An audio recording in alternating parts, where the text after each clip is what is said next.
চেহারা দেখা যায়, যাদেরকে চেনা যায় না যে তারা আসলেই বাংলাদেশি কিনা। তো গণতন্ত্র চাবেন না, দেশ রক্ষা করতেও চাবেন না, গোলামি করবেন, দালালি করবেন, থাকবে না।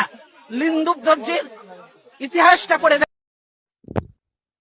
আসসালামু আলাইকুম। ইন্না লিল্লাহি ওয়া ইন্না ইলাইহি রাজিউন।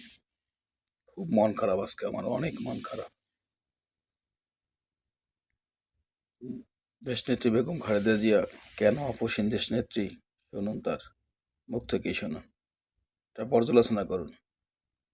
তিনি কেন বাংলাদেশের অপসীন প্রধানমন্ত্রী দেশনেত্রী বেগম খালেদা জিয়া। দেশের বাইরে আমার কোনো ঠিকানা নেই, এটাই হলো আমার ঠিকানা।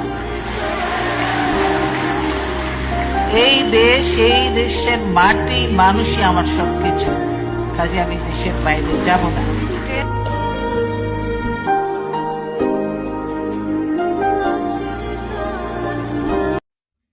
দেশের বাহিরে তার কোনো ঠিকানা নাই।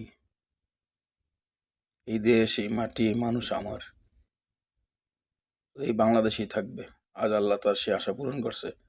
বিদেশের মাটিতে তার কোনো কিছুই নাই। তিনি বাংলাদেশে মৃত্যুবরণ করছে, বাংলাদেশে তার স্বামীর পাশে তার কবর, তাকে কবর দেওয়া হইবে ওখানেই।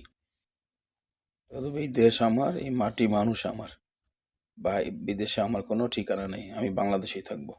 আল্লাহ তার আশা পূরণ করছে। কেন সে ফোর্স পাঠায় নাই? আসলে তো সে নিজেই জড়িত ছিল এই হত্যাকাণ্ডের সঙ্গে।